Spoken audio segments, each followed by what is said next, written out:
Hello, welcome everyone. Today's Lunch with Haley webinar is going to get kicked off in just about another minute or so.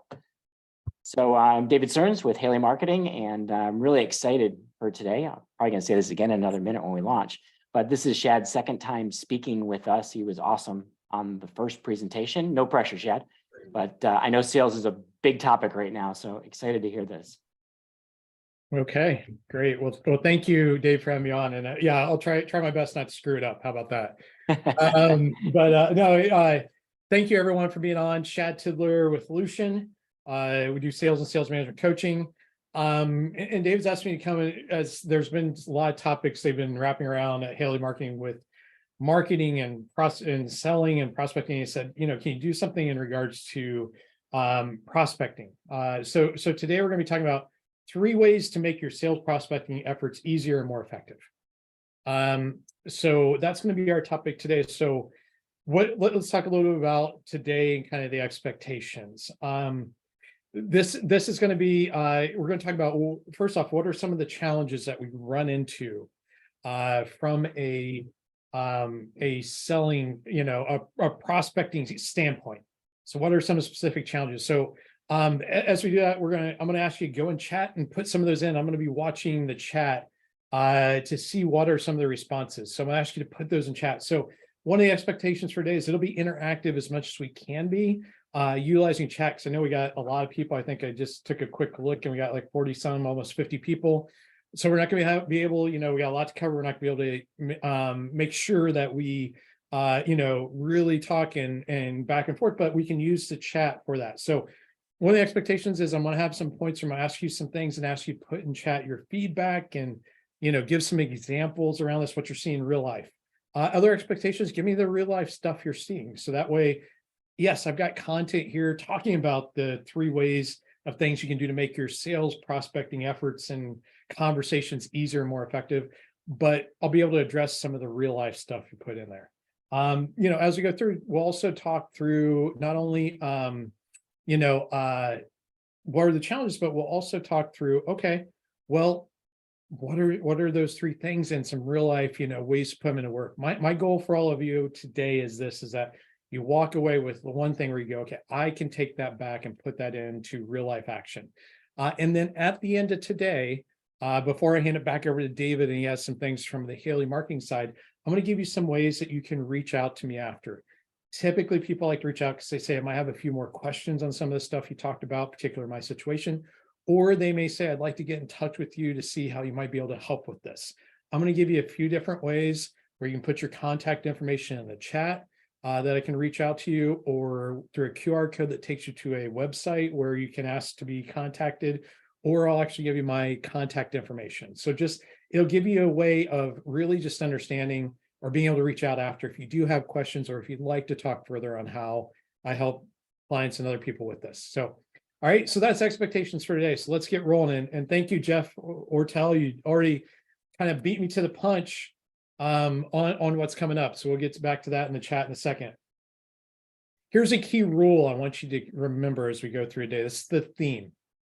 Make your prospecting efforts about helping them, not about you. So as we go through today, I want you to keep that in mind. What I'm going to be talking about and tools and things like that is about how do we shift the focus off of us when we're prospecting in our selling and marketing efforts to more of the prospective client or client that we're talking to. That's really where the focus needs to be, is how do we make it, focused on them? It's easier. It's about them. We'll talk about things like, your messaging, from a prospecting standpoint. How do you make it about the challenges that they're running into versus here's our products and services and all the great things we can do to help you? More about how you make it more about, well, here's their challenges, and are those challenges they're facing that you potentially get help with? We'll talk about, slowing down the conversation where you're actually able to have that conversation, really understand more and agree, does it make sense to go to that next step, to have that next conversation, all right? But I want you to, if you're writing stuff down or just keep this in mind, is make your prospecting efforts about helping them, not about you. That's our theme for today. All right. So Jeff Ortel, thank you. You beat us, rest of the team to it, or rest of people here to it. But I want you to put in the chat, what are some of your top challenges with prospecting for new business? So put in the chat, just one, you go, this is like my one top challenge. You know, Jeff put identifying decision maker, getting the contact info, finding names, finding ways to engage, right? Prospects, yeah, Haley, thank you. Prospects being inundated with information elsewhere.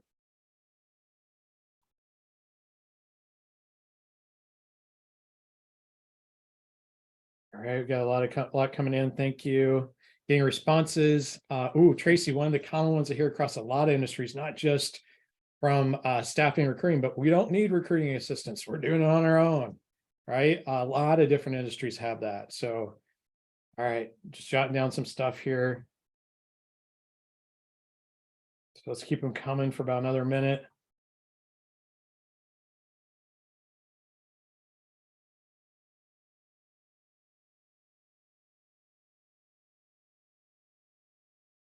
David Eller brings up that's bad economic and political environment, so we don't want to do anything.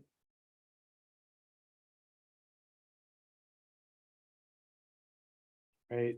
Someone brought up, Caitlin brought up getting responses or getting ghosted. Haley brought up again, getting through the gatekeeper. Past gatekeeper. David brought up, they're too busy. Right? Too busy.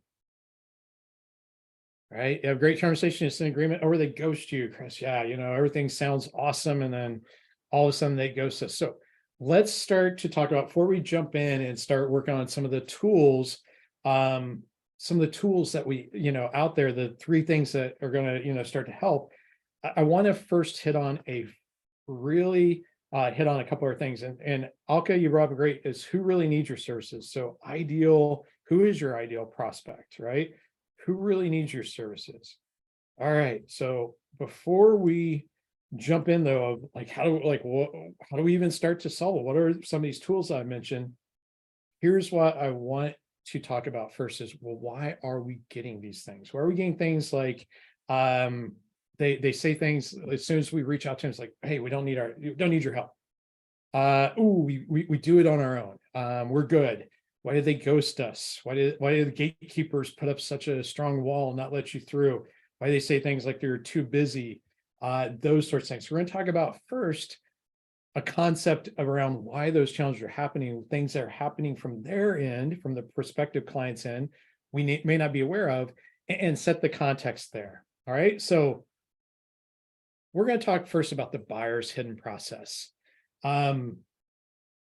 Here's what I want you to do before that. In the chat, I want you to just put down, what are some common steps in your sales process? What are some of the common steps in your sales process? You know, I hear things like, hey, we reach out, we get a meeting set, we assess needs, we talk budget, right?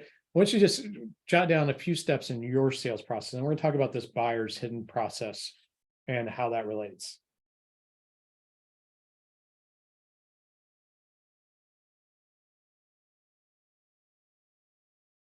Right, so jot down a couple steps in your sales process. Let me see what comes through here.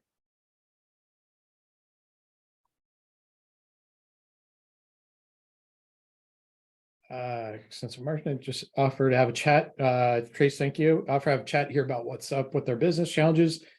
But you know, continue to be a partner. All right, 6 weeks processing. There's pop buys, followed by brochure, letter, follow-up call, schedule appointment. Okay. Discuss needs and how we can provide to make their business easier. Write a proposal. All right. So yes, a lot of these steps here. Evan, meet, build rapport, gain insights, discover pain points. So if we look at, we all have steps in our process. Well, here's the thing, whether we realize or not, a lot of buyers have a hidden process they go through. And here's why, is because they've had bad experience with people prospecting and selling to them before, right? They've had bad experiences with, somebody reached out and promised them the world and didn't deliver on service. One of my colleagues said this a couple of years ago, and I think it rings so true, is that even if you're doing all the right stuff to help other people, when you reach out to a lot of buyers, if they're using a service that you provide or someone else that provides the same or similar service to yours, you're paying the sins for all the bad salespeople that came before you. So unfortunately, like you're getting the brunt of their walls being put up. Unfortunately, they're coming in very skeptical to you because they go, I've heard from other people like you before, and I don't want to be taken advantage of. Maybe I thought that I was getting a great deal before, or somebody could help me, and it wasn't the case. And so therefore, therefore I'm going to put up a wall against you because I don't want to go through that bad experience again. So what tends to happen is that a lot of times buyers, will go into a hidden process. What happens in the process? Well, certain things happen like this. They may reach out to you, or you may reach out to them and they go, no, we don't have any needs. We're good. We're doing ourselves. Everything's working fine. Let's start step one of the buyer's hidden process. And I'm not saying every buyer does this, but a lot do because of the bad sales experiences and prospecting experiences they've had in the past. But one of the first steps that they do is they may lie. And they may say, hey, no, we're good. We're good. We got this. Everything's going great, even if it's not the truth, even if it's not exactly what's happening. And the reason why is because they're afraid if I tell you all my problems, like I did somebody before you, now you're going to have the power and you're going to promise me all these great things, and it's not going to happen. Right. So a lot of times when we were first prospect, they may lie and say, no, we're good. And that's why we get things like, oh, we're good. We don't need the help, or we're too busy to talk, even though they have problems or challenges, because they're putting that wall up right away because they're skeptical of you. They're going, okay, I don't want to get into another bad situation. Second step in the process may happen is you may actually get in front of them and have a conversation. And they're going to sit there quietly. And because you're so excited to give them information and to tell them all the great things that your company can do that's different from the competition and how you'll help them, they may quietly just sit there and listen. And they may steal the information, right? And so they'll hear everything you're saying and we go, oh, that's really good. And then they may be able to take it back to their current provider and go, hey, this other company can do this. Why aren't you doing this? Or if it's something they can do on their own, they'll do on their own. So step one is they may lie and tell you, hey, we don't have these needs, or give you, certain blow-offs. Step two is they may steal information. And they take that and then see if I can do it myself, or take it back to their current provider and go, hey, is this something you should be doing? Why aren't you doing it?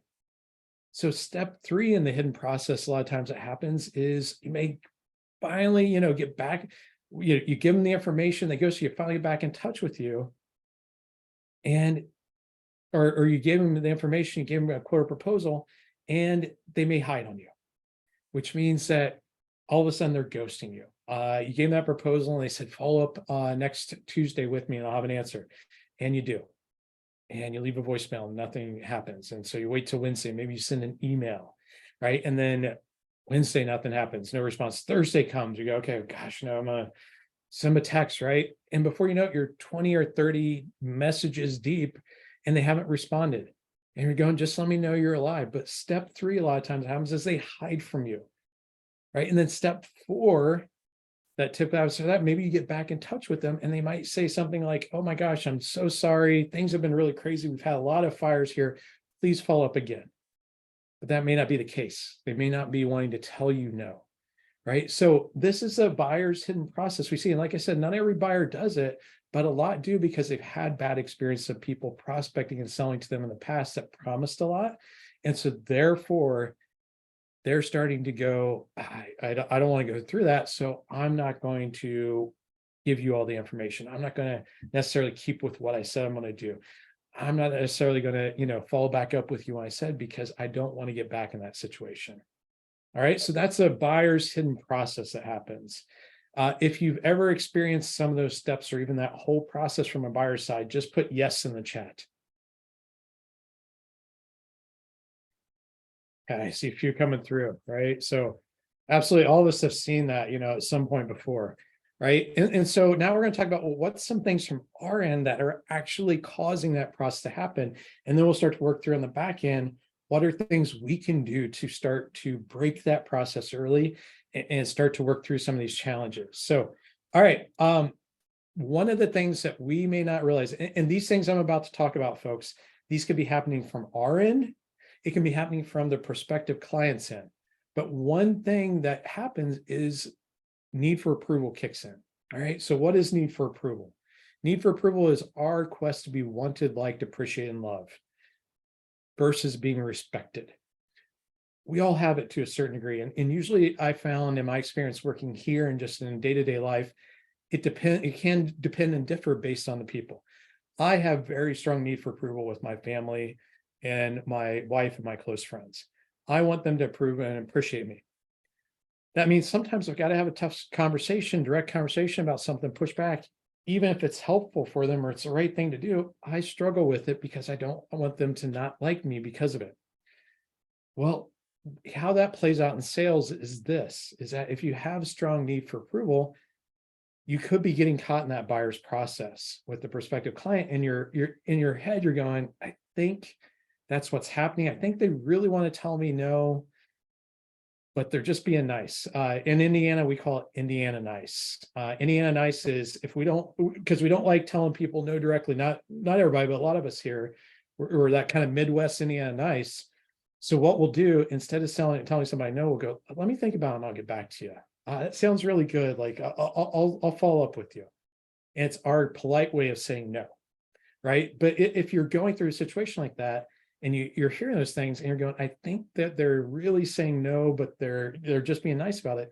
Well, if your need for approval gets in the way, you'll never address that with them and go, and say, hey, do you really just not want to talk about this, or is this not beneficial or helpful for you? And should we just go our separate ways?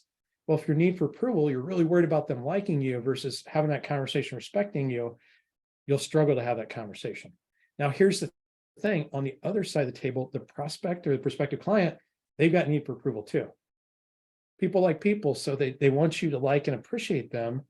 So they may not always be as direct with you, because they go, even though that would be the right thing to do, be really direct, I don't want you to get upset. I've had experience in the past when a salesperson, I said no, and I had to deal with kind of how they reacted. And so I just won't say directly what I'm thinking. That's need for approval. I'll give you a little tool here of how to work through that. If you have need for approval and you can, know that I have a hard time having those direct conversations, asking direct on those things, because I'm afraid of how they'll react. The key is permission. Here's what I mean. This is a tool I use, is I ask if I can have that conversation. So I might say, David, is it okay if I ask a director tough question here? David, is it okay if I push back or if I challenge that? Because now I've gotten permission, and most people in my experience say, well, yeah, you can ask that question. Now I have to go there. I'm gonna have to ask the tough question. Maybe say, hey, I just get the sense that this isn't helpful. This isn't beneficial to you. It's not something you're interested in. Is that where we're at? Is that fair? Right. So that's the key. But the first key, one thing is causing getting that buyer's process need for approval. We're not going, let's have a direct conversation with somebody and get out of there sooner if it's not a fit, so we can move on to help other folks. All right, let's keep going from here. Emotional involvement. This is what I call the happy ears syndrome. Happy ears is that you really want this opportunity to get in front of this prospective client and to potentially help them and have them as a client. It's a big name, it's a big fish, right? It would be really great. It would really, maybe it's been a tough month selling and you're behind, or you don't have a whole lot of pipeline. You're like, oh, this would really make me feel better. If I got this in, kind of take some pressure off. And even though there's red flags from the prospect or client, they're blowing you off, right? They're not letting you talk to all the decision makers. They're not really saying there's a problem you can help with. They're making it all about getting the lowest price versus the value you bring. Even though it's there, you keep going, but it's a good deal. That, oh gosh, we got to keep going because this is really great. Like this would be a big one. And you miss all the red flags. That's emotional involvement. You get happier. You're only hearing what you want to hear. If any of us, growing up or even out, dated, and you dated somebody that wasn't great for you, everybody else saw it, but you didn't. And then when you broke up, they went, gosh, I'm glad you broke up. We saw these red flags and you found, oh my gosh, I didn't too. That's emotional involvement. Because you cared and loved that person so much, you were looking past all the red flags and problems and challenges, right? So emotional involvement gets us caught in that buyer's process, that hidden process, because we go, I really want it to work out. So I'm going to just try and look right past all the all the stuff, all the problems, all the red flags, all the big signs on the way, because I really want this to happen versus seeing reality. That's emotional involvement. Beliefs and records. All right. These are beliefs. Records are these acquired beliefs you've gotten over time. Whether they make sense or not, we just kind of go back to them because we've heard them so much. And it's kind of like this little voice in the back of your head. So we're going to do a little exercise around this. In the chat, I want you to put, what were some of the things you heard about from family, friends, people in authority positions growing up when it came to talking about money? What are some things you heard from those folks when it came to talking about money growing up? Things like, I heard money doesn't grow on trees. You shouldn't ask about money. What are some of those things that you heard? Put it in the chat. I want to get some examples and I'll relate it back to this beliefs and records. Never talk about money. Don't disclose finance to family and friends. Always told that. Yeah. Avoid talking about it. Don't tell people. Never enough dollars. Not made of money. Oh, yeah. For a lot of these growing up. Absolutely. All right. We'll let a couple more come through here. Can't afford it. Don't have the money. Here's the thing. Now, as we've grown up, and a lot of us are in positions where either sales and business development is directly what we do, or we're running our business, and obviously selling and growing the business and keeping revenue coming in is important. And at some point, we got to talk money with clients and prospective clients. Trade of dollars for the value we bring. Even though we know it doesn't make sense that we shouldn't talk about money. We shouldn't bring that up. We should never talk about it. Things like that. Even though we know logically it makes sense, when it comes time to talk about those things, that little voice in the back of your head, whether it was mom or dad, another family member, somebody in authority position comes in your head and goes, ooh, don't talk about money. Even though you go, I know we got to have that conversation to make sure they can have the money, resource, and willing to pay for what it is that we're bringing in our services and our products and our value. But when you get ready to have that, all of a sudden you may freeze up, or you might skirt around it. Or if they say something like, oh, I don't know, just, hoping, that's why we're doing getting quotes or a proposal or an RFP to see what everybody's budget is, or where the budget should be. When you hear that, you go, okay, well, I don't want to talk about it more, so we'll move on. And then you might do what I used to do when it came to money. And this is just one thing around beliefs and records. But one of the things I used to do is I used to quote and hope. I'd send out the quote. We had never really talked dollars and the budget. So I didn't know if that actually worked for them. Is that something they were willing to pay for the value and the help I could bring? It was something they were able to pay. They actually had the money and could do it.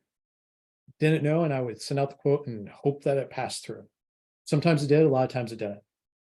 Because I wasn't willing to have that conversation about money because it was so uncomfortable for me. All right. So this is another thing that gets in the way and gets us in that buyer's process, that we're not willing to have some of the direct conversations because of our beliefs, because of some, even though we know logically it don't make sense now, mom or dad pops in our head and goes, don't do it. And so we get in the moment and we don't do it. All right. Our own buying and decision-making process. There is a one-to-one correlation between how we as individuals buy and make decisions ourselves. And for most of us, it's not just like I'm going to go get a coffee or buy something at the grocery store. It's more like a bigger decision, bigger purchase. But there's a one-to-one correlation between how we buy and make decisions and how we expect others to buy and make decisions with ourselves, with us. With us. I'll give an example. My buying process, decision-making process used to be this. I do a lot of research. I'd have to get proposals, quotes, information from 5 or 6 different places when I was making that bigger purchase. I do a lot of research. I do a lot of comparison, pros and cons, costs of each place. I try to, get a best price and work people down on price. I would think about, I would sleep on it. I would consider, I would get reviews from people I knew who had used this product or service or something similar. And then I would eventually make the decision if I had to. Sometimes I didn't if it wasn't something I had to make. When I was early in my career, and that was my own decision-making process, I was okay with people making decisions and buying from me in that way. if they had to do a lot of comparison shopping, they had to do a lot of thinking over, they made it about getting lowest price versus the value I brought. They slept on it, they maybe eventually made a decision, maybe didn't. I was like, that's okay. Because in my mind, I went, that's how I would buy. Problem is, I saw sales cycles extend. I saw that I got a lot of price comparison and working down margins. I saw that I was getting a lot of think it overs until I made the decision to start to change my buying process and my decision-making process and do it faster and more effective, more quickly. Then until I did that, I did not start to see a correlation of change from prospects and clients I talked to. Once I did, and I'm not saying folks go out and just make decisions on stuff that you're like, okay, I don't have a budget for, it doesn't make any sense, etc. No, I'm saying sit down, think about, okay, what's most important to me in this purchase? What's my budget, or what's my range I can work within? But be willing, if you go to the first place you go and they have it and it meets all those things, and it's within that budget range, even if it's not the cheapest, buy it and move on. There is a lot of cost in the time you spend thinking over purchases versus just making them and moving on. When you start to do that, you will then start to question folks that go, we want to think about, we want to put off, we want to stall, we want to make about lowest price. You'll start to go, wait a minute, why are we doing that? What's really going on? So that way you start to get decisions quicker. All right. And finally, what do we just don't know. We don't know when it comes to some of these sales problems and challenges I've mentioned, right? Didn't realize these are happening or don't know how to work through them. Okay. So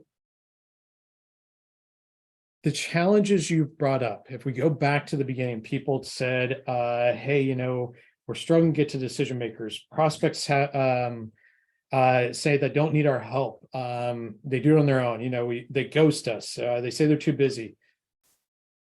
What impact's that having on your business growth? I want to hear, what impact is it? Hey, we're just not growing as fast as we want. Hey, we slowed down. What's some of the impact that's having on your selling and your business growth? Trace, thank you. Feast or famine. Yeah, I call it the roller coaster effect. Things take off for a little while because, a lot of stuff comes in, but then we might forget to prospect consistently and keep filling that pipeline, and things, that all of a sudden we're back down the bottom of the roller coaster. Now we're struggling, scrambling to get that filled back up. All right. So let's see how else is this impacting your business and your business growth?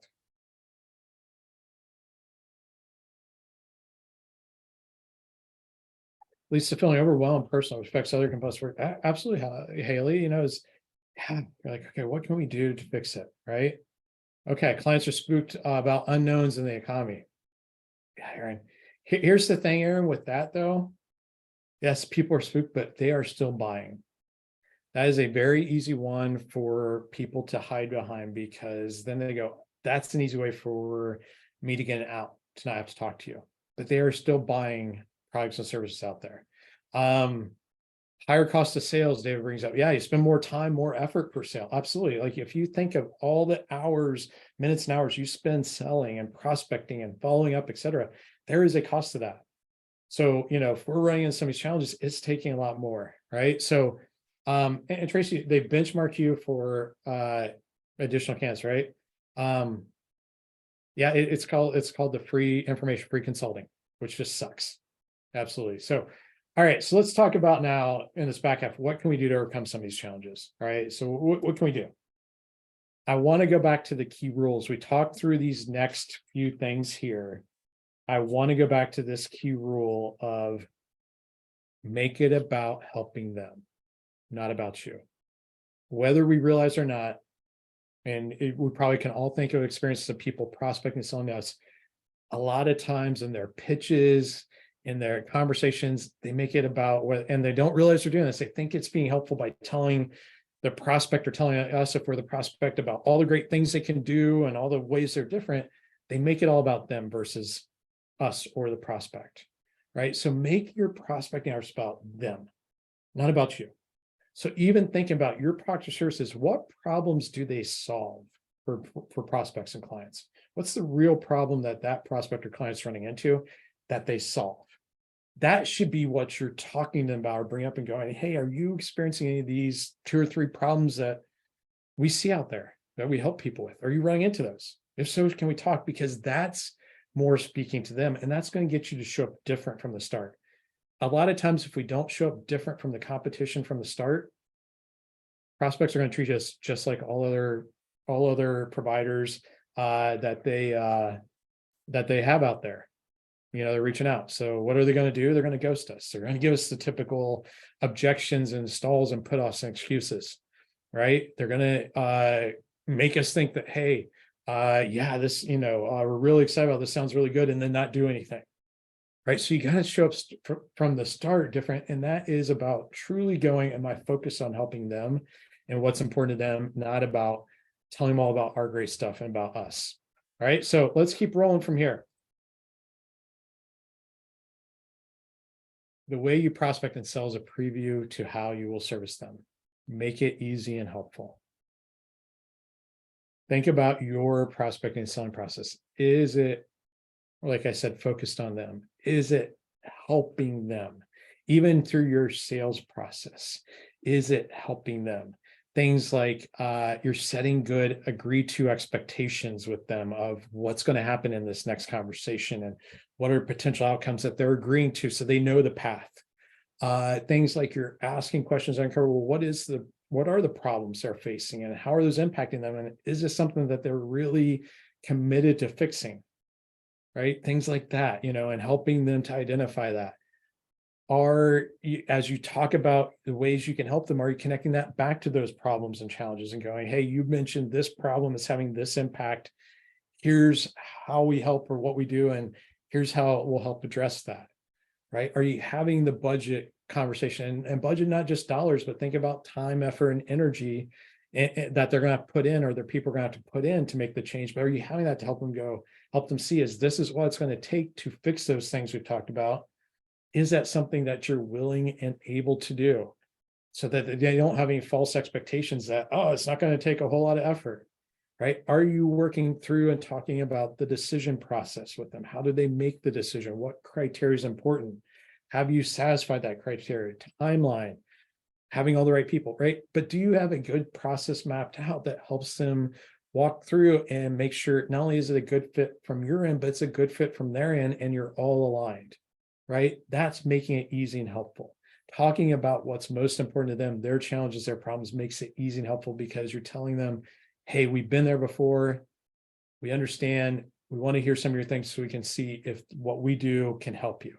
Right? But make it your prospecting and selling is a preview for how you'll service them and what you'll do. If it's easy, if it's helpful, in the back of their mind, subconsciously going, I bet it's going to be this easy or helpful while I'm working with them. Key rule here, third one, before we move on to some other pieces of some work on some things that we'll be working on and fixes. You're either creating an experience for the prospect or they're creating their own. You decide. Why don't you just type in the chat? What do you think this means when it comes to prospecting and selling? You're either creating experience for a prospect or they're creating their own. What does this mean to you? Quick, just one sentence of this is what it means to me. Type in the chat. I'd like to get some, we'll talk about this.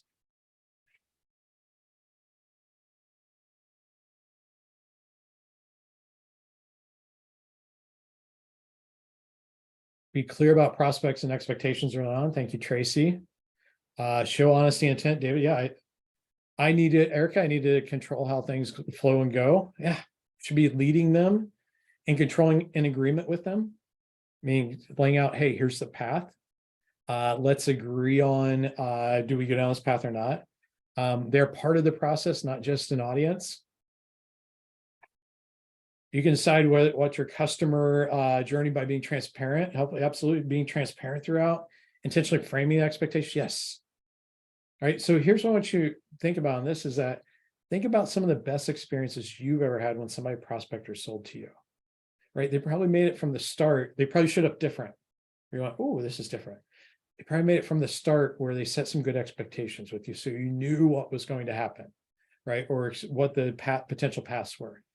They made it all about understanding better about what's going on with you and your challenge or problems or things that are relative to this. They helped you, to uncover and see how their product or service could help solve those things. They talked through, what's the cost and budget pieces, time, effort, energy, dollars. They talked through how the decisions gets made. They agreed with you, not told you, not forced you, but they agreed with you on next steps, right? And you walked away going, even if you decide this isn't for me, it's not the right product, you walked away probably went, that was a good experience, and that's something that's memorable, right? That's a lot of that creating experience. Even if it's not the right fit, if they go, no, it's just not the right thing for me, or there's something that's missing, or you say it from your side, that they walk away going, this was helpful, this was good, this is something I can remember, right? That's creating experience, right? So you got to be thinking, are we creating experience at every point, where people walk away? Like, one of the things I think about when I work with clients, help them, is I want to make them think in a way differently than they did before. I want them to see the possibility and how we can solve these things, but I also want them to think about things they haven't thought about before. So that might mean I have to challenge their thinking or the way of thinking at times, because they just don't know what they don't know, or haven't been there, or they're not seeing it from a different point of view. Right. But I want them to walk away going, I never thought about that, or, ooh, okay, that opens up some eyes, or open up my mind to different things and possibilities, right? That's creating experience. So keep that in mind, as you're working through, are you creating that experience? All right, so let's talk about three. I mentioned we're going to talk about three things that can help with the prospecting. So that's what we're going to talk about here in this next part. Ideal prospect. All right, I want you to do this in the chat. I want you to write down what makes up your ideal prospect or ideal client, you could say. So, and the reason why we're thinking about this is, in your prospecting efforts, are you going after the folks who are ideal for you or not? Or are you just taking whatever comes in? Because if you're taking whatever comes in, you're going to run into challenges. If you're going after ideal, yes, there'll be challenges, but these are the ones who can be the best fit for your business. So I want you to time chat is, what makes an ideal? What are some of the things that make an ideal client for you? Ideal prospect or client?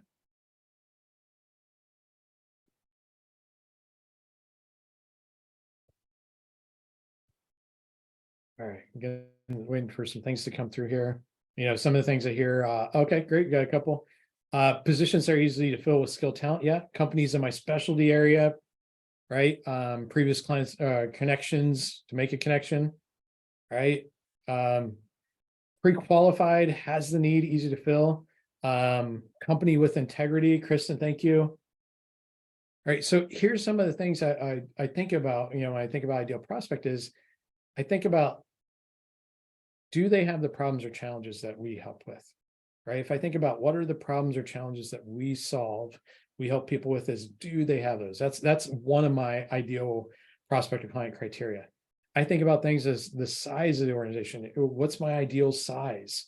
Are they I've learned over time that ideal certain size organizations or companies are better fit, not only because I can help them, I've got, I have a good skill set that fits a lot of their problems and challenges, I can make a big impact, but also they're able to pay their bills and able to afford the services I have. Right. So thinking of that, David mentioned industry, size, job role, decision maker, attitude towards staff, how much they value people. Yes. How also think about this is, and some of these you can't find out ahead of time until you're into your process and talking to them, but you want to be looking for to make sure they're ideal, because you should be qualifying them as hard as they're qualifying you. But think about, are they committed to fixing problems? That should be one of your criteria. Is, hey, not only do they have problems, but they're committed to doing something about it, whether it's with you or someone else, right? Are they decisive? They're going to make a decision and do something. Things like how they communicate with you. They give you timely feedback, especially in the staffing and recruiting world. For those of you out there staffing and recruiting companies, it moves fast. If you submit a candidate to them, you need fast feedback. Well, are they able to do it? Have you talked through that and set those expectations with them? But the key is do you have good ideal prospect and client criteria that you're using each time to go, okay, not only are we using this to go out and create lists of prospects that we're going after, but also to, through the entire sales process, to qualify and figure out, are they a right fit that we can truly help them and they're beneficial to our business. I see too many companies that will just take whatever because things have been challenging, tough, versus going, let's focus on the ideal and let's really go strong after them, right? So that's first thing that can help with your prospecting and selling efforts is ideal prospect. Do you have it clearly defined? Do you know what it is? And are you out there? Do you have lists that you're working or ways you're working to get to prospective clients? And you're looking constantly for that as part of your qualifying to make sure, are they qualified and good fit? All right, another thing that will help is 30-second commercial. All right, so you may have heard an elevator pitch, right? Somebody's giving you their pitch. I just want you to put in the chat, when people have prospected you or tried to sell to you and they gave you their pitch, how did it sound? Like, what did they really talk about? Like, what was the approach? Like, just give me some examples. You know, I hear things like they threw up all over me, just a lot of information. What's the typical pitch sound like? All about the crease. Yeah, that crazy salesman type attitude. It's all about them. All right, let's get some. I didn't listen too much because I was busy thinking I was going to get rid of them. Yeah. You're just thinking real quick, how do I get out of there? What do I need to do to get out of there? Right. Also, yeah, they're you get the feeling right away they're trying to sell you versus truly help you. Too much, too fast. David, I like that one. Like the three little pigs. We. Yeah, it's all about them. We do this. This is why we're great. This is what's different about us. This is why we can help you so much. Yes, that's what the typical pitch sounds like. Right. And we tune them out right away. And if you go back to the beginning of today, we talked about some of those things that we run into, problems or challenges that we see from, when we're prospecting, prospects to us, we may say things like, I don't have a need, or I got myself, we're doing good. Or, we may ghost them because we have that experience from their pitch. 30-second commercial, little tool or concept, it's a different take on the traditional elevator pitch. So a couple of key pieces about it. One is it interrupts the pattern from the start. So instead of starting out by going, hey, I'm Shad from Lushin, and how are you today? Right. I'm going to tell you all about the great stuff we can do that can be helpful. Instead of that, it starts with a little pattern interrupt, which just might be, hey, I probably catch you at a bad time.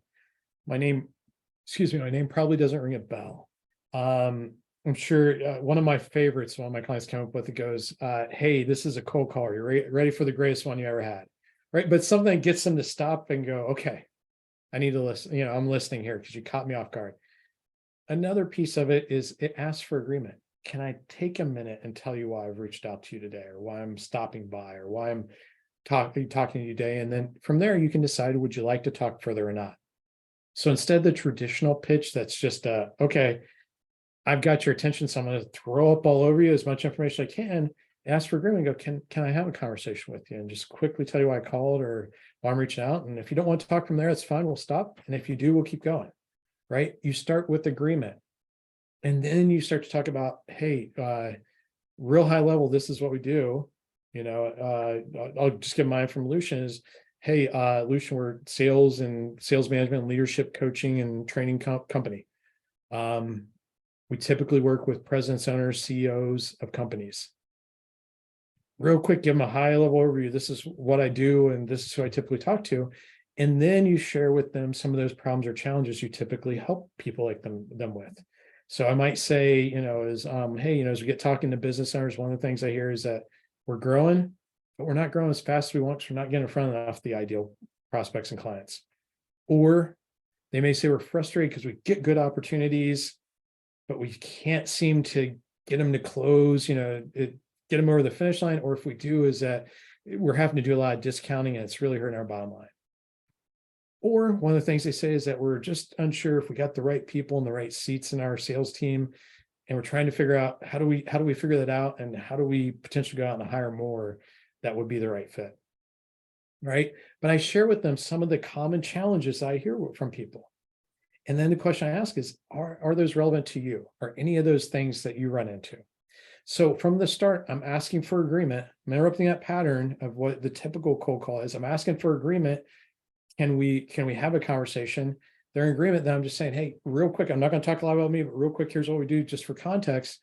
And then I start talking about them as what are the problems, or here's some of the common problems and challenges we hear from people similar to you. Are those relevant? Are those things you're experiencing? Right. But that 30-second commercial starts out in a very different way from what they're used to. And it starts making it about them from the start, which goes back to my theme today, which is make it about them, not about you. All right. So that's a second piece or tool that can help, is a 30-second commercial. All right. Next piece. And this is the third piece here before we start to talk about wrapping up and then how you can reach out and contact me if you like to talk further. Slow down and have agreement in your conversations.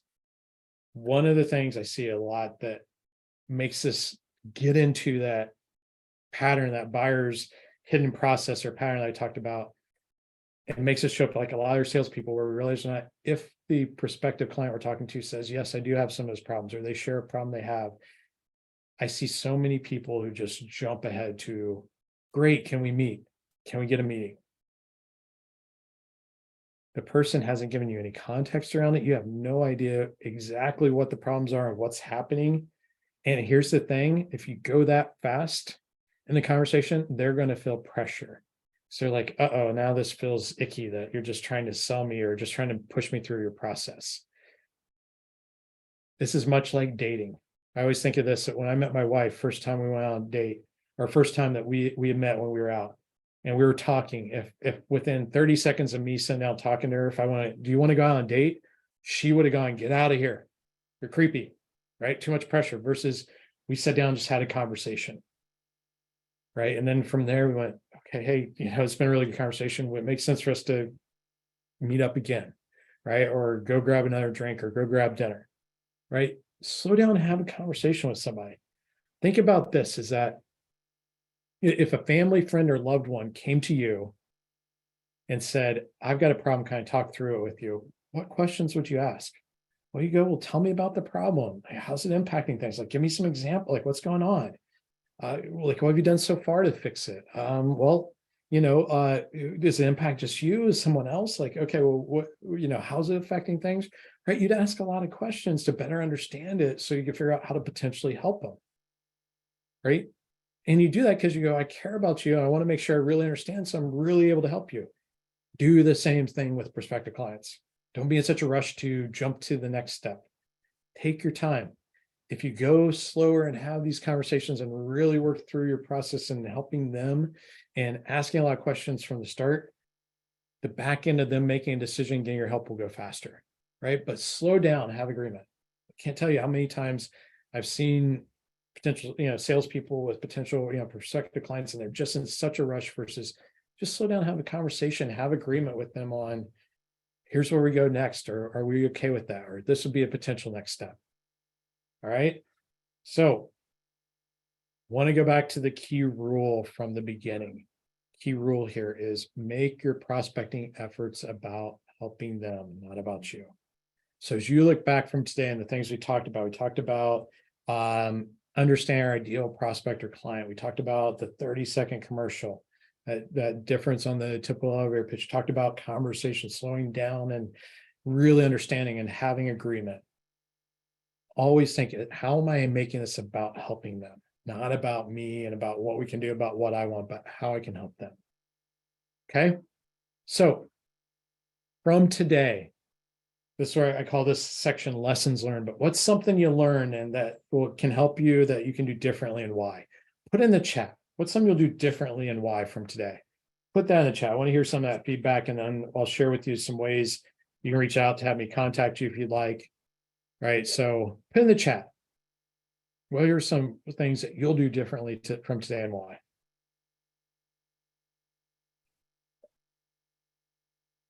A few coming through. Aaron, make space for agreement on how to proceed with the conversation. Great. Really focus on them. Make the buying process easier with new sales tools.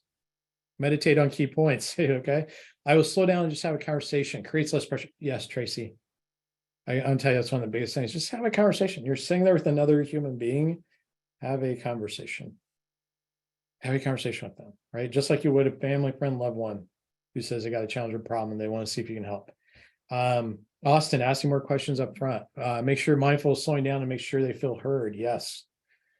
Listen, be consultative. Consultative means you're not telling them, here's your problems and why you should use this. You're asking questions to uncover more about those problems and the impact. And is it something that they're really committed to fixing? And would you be able to help them?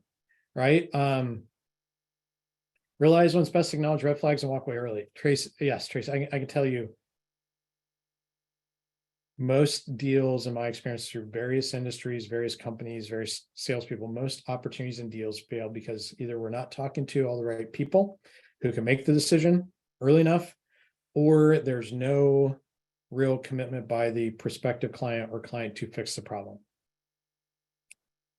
A lot of times people walk right by that, miss those things, and they stick in there because they're like, "Oh, just hang in there." If those red flags are there, not in front of the right people, we can't get to them, or there's no big reason that they're committed or they're not committed to fixing the problems, walk away and go find somebody who you can talk to all the right people and they are committed. Right? Because if they're not committed to do anything about it, it doesn't matter what you tell them. You can give them all the greatest things in the world. You can discount your price, be the lowest price ever. They're going to say no because it's not something that they're willing to fix. Right? Ask for permission or redirect, have a difficult conversation. Yes, Sean, that's been one of my favorite tools when it comes down to difficult conversations. Just ask for permission. And it's kind of a trap for me because once I do it, I got to have the conversation now. So it traps me into having that. So, all right. So I'm going to share with you. I'm going to give you a few different ways you can reach out to me. If you would like for me to contact you, and David is going to be sharing this with me afterwards, but if you would like for me to contact you, you can put your name and email in the chat and just say something like, please contact me. Or you can scan the QR code here online or here on the screen. That'll take you to a web page, the Lushin web page, where you can fill in your info and then it'll send me an email that says, please contact me. Or you can reach me by my contact information over here on the left. People, like I said, typically reach out, want me to contact them because they say, I got a few more questions, things we didn't cover that I'm curious about. Or they may say, I'd like to talk to you about our challenge problems and things you do and how you might be able to help. If you don't ask me to contact you, I will not reach out and contact you. So if you would like to be contacted, either go to use the chat, put your name and email in the chat, or you can use the QR code, or you can reach me at the info on the left. Austin asks, will recording be available? I will leave that over to David. I can help. Yeah, absolutely, Austin. So all of our webinars are recorded and available at lunchwithhaley.com. There's a webinars on demand tab. Okay. All right. So I will, I'm going to go ahead and giving you a little bit of time here. I'm going to go ahead and move to the next slide here, and David, I'll let you take it from here. So for everybody, please, if you have questions for Shad, put them into the Q&A box. We have one in so far, and I've got a couple of extras as well. So the first question that's in there is, how to pick a subject line. And I'm guessing I'm going to probably make this two parts and go a little bit bigger. What's the best way to do outreach? Email, LinkedIn, pick up the phone, send a carrier pigeon. What do you do to get someone's attention? Definitely the carrier pigeon, without a doubt. Well, David, since you're marketing, I'm going to leave it more the subject line to you. You probably got more data on that. But from outreach, here's what I'll tell people on outreach is, if you're first starting out and you're just going, okay, I'm trying to figure out all the different ways to outreach. It's kind of like having a pie. You want to have a lot of different slices in a pie, right? So I'm going to go back to my days at Lushin when I first started, because I started kind of cold here. I was cold calling. I was going to networking events where potential prospects and decision makers are going to be. I doing webinars and in-person live talks like this, where I could get in front of folks who might need my product services. I was getting on committees to help in networking groups and join networking groups. I was doing cold emails. I can't remember what else. I mean, I had a bunch of different, like slices in that pie. Over time, what I started to do is I started to go, okay, these 3 or 4 slices of that pie are the ones I'm getting the most leads from. I'm getting the most contacts from. It's leading to more of the clients I'm looking for. And so I went, now I'm going to really focus on those 3 or 4 and go, how can I go deeper and do these even more effective? For me, I found out was asking for referrals from my clients, because they'd already experienced me. If they had a good experience, that they were more than willing. So whether I had a targeted list or they were able to bring me referrals, if I gave them an idea what made a good referral, asking for referrals from my network, doing webinars and talks like this. I'm one of those crazy people that enjoys getting in front of a bunch of people. Most people don't, right? But I do. I actually get a lot of energy. I enjoy it. So doing talks like this and additional growth with my current clients. Those have been my fours where I just went a lot deeper on what, how do I get even more effective, be able to do even more with that, right? So when you're first starting out, you're gonna have to do a lot. I'll tell you from a conversion rate, referrals probably are the ones that get you the quickest introductions and highest level of conversion, especially if they're warm referrals where somebody's experienced you or they know you really well and they talk to someone else beforehand, that prospective client go, hey, would you be willing to talk to David because David's, I think you could help based on this, and it's set up well. Those are going to be your highest conversion. So using text with client prospecting. I think in today's world, yes, it's part of it. I still think, you've got, here's what I found is that different buyers have different ways that they like to be reached. I know I've got certain clients and people in my network and even prospective buyers I've talked to that if I text them, I get a response back faster than if I leave a voicemail. So I think it can be used, but I think the key of anything is how effective is your messaging, right? And are you frequent enough in your cadence to make sure that it's getting in front of them and it's becoming top of mind, right? David, any other questions in there that you've seen? None in there, but I have another one that we've heard from a number of clients, Shad, that the buying process is getting more complex. So multiple decision makers, multiple interest points, and the opportunity to sell is getting harder. So how does that change the process when all of a sudden it's not just the hiring manager, it's the hiring manager, HR, somebody from a financial decision maker's office, et cetera? If you look at a process flow, David, process is similar, right? We still want to get in front of at least, a starting point or, people to find out, do they have problems or challenges? Impact, are they willing to talk further, see if we could help? Still want to have that conversation where we dive deeper into that and understand, are they truly committed to fixing the problem? What would even differentiate us budget wise, service, like what could we even offer that would help them and rely on that? Budget wise, are they willing and able to spend the money it's going to take with us to get the help? How they make the decision. Here's the one key I've found over the years, and especially the last few years, as it's gotten more complicated across a lot of industries, you got more people in it. So the key early on, let's say I'm talking, like I got introduced to you at a company and you're one of 3 decision makers. Early on in my first conversation with you, after we've talked and you said, hey, here's some of the problems are having impact and something I'm willing to talk further with you about, see if you could help. The question I'm going to ask is, who else is this important to your organization? How do we get them involved? And I'm also going to ask, what's their take on it? Because here's one of the things I see is that a lot of times people ask about, okay, they find out there's other decision makers and they're like, great, can we involve me? Yeah. They never ask their take. And then the problem they run into is that the person they're talking to goes, yeah, this is really important. But the other 2 people are going, it's not really a big deal. That's not something you can fight. They have to figure that out themselves. So my question of asking that, what's their take on it, is that I'm looking for a red flag. If they go, well, I think it's real important, but they don't, that's a red flag right away. I'm like, we got to talk through and address that right now, because if not, we're both about to waste a lot of time. So I think the key of that, as it's gotten more complex, is identifying the decision process, decision path, the decision makers earlier, and getting them pulled in earlier to the conversation. That's what's become very much more complex, because there's a lot of people with competing priorities and agendas. Yeah, thanks, Chad. And I would add to that. I think one of the challenges is a lot of those different people with different priorities also will see the value of staffing services in a very different light. If I'm a hiring manager and it's someone working on my team, it's how fast can you fill the hole and what's the level of quality. If I'm in purchasing and I'm being measured on how much did I save the company money, it's a completely different mindset that they're talking to you with. So very good. You have to be in sales now, trained to be an expert at the value of staffing at so many different levels. It's become much more complicated than it was even a few years ago. Absolutely has, yeah. All right, well, we are coming up at the top of the hour. The question about subject line, Lori, there's not a right answer, but I'll quickly try to address it. It's the best thing you can do with subject line is test. So the general rule of thumb is shorter is better. The general rule of thumb is be direct. Don't be too cute. Don't be obtuse. Let people know why you're writing, but I would experiment with different ways to reach out and see what resonates.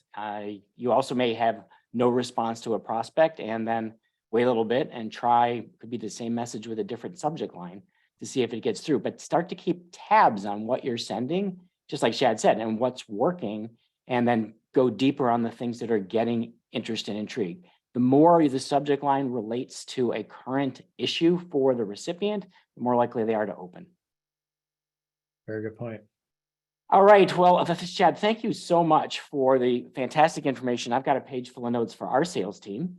So I'm looking forward to going back and working through some of this stuff. And just before we wrap up, got a couple of freebies to build on today, and then I'll let you know about our next webinar coming up in a couple of weeks.